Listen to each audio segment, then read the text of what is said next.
এই ৪ নম্বর অপশনটা এলিজিবল হচ্ছে না। তো তাদের ক্ষেত্রে বলব যে আপনারা লাস্ট 30 দিন দেখেন আপনাদের লাস্ট 30 দিন এই ফলোয়ার্স গুলা ঠিক আছিল কিনা।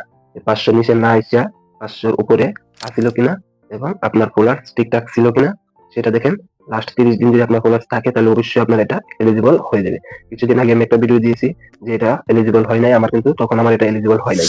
তো 500 উপরে যদি আপনার ফলোয়ার্স থাকে লাস্ট 30 দিন তাহলে আপনার এটা কিন্তু এলিজিবল হয়ে যাবে। এখন দেখেন আমার কিন্তু এটা এলিজিবল হয়ে গেছে, ঠিক আছে। স্টার মনিটাইজ করার জন্য তারা পারমিশন দিয়ে দিয়েছে। তো এখন এটাকে কিভাবে সেটআপ করব তো সরাসরি লাইভে দেখিয়ে দিচ্ছি। তারপরে যদি আপনাদের কোনো সমস্যা হয়ে থাকে অবশ্যই কমেন্ট বক্সে জানিয়ে যাবেন। প্রথমে আমি এখানে গেট স্টার্ট এই অপশনটার উপর একটা ক্লিক করে দিচ্ছি। এখানে ক্লিক করার পরে দেখতে পাচ্ছেন এখানে কিন্তু আমার সব ইনফরমেশন এখানে নেম, বার্থডে, কান্ট্রি এগুলো আছে। তো আমি এখান থেকে কিছু পাল্টাবো না, সরাসরি কনফার্ম ইনপুটে ক্লিক করে দেবো।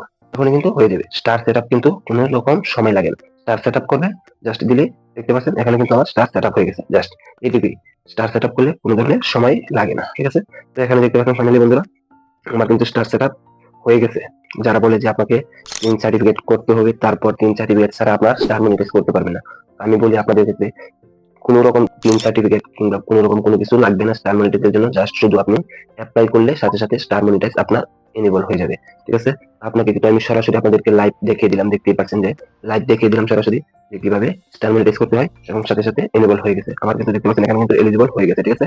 এখন যদি আমাকে কেউ স্টার পাঠায় তাহলে কিন্তু আমার এখানে ইনকামটা শুরু হবে, ঠিক আছে।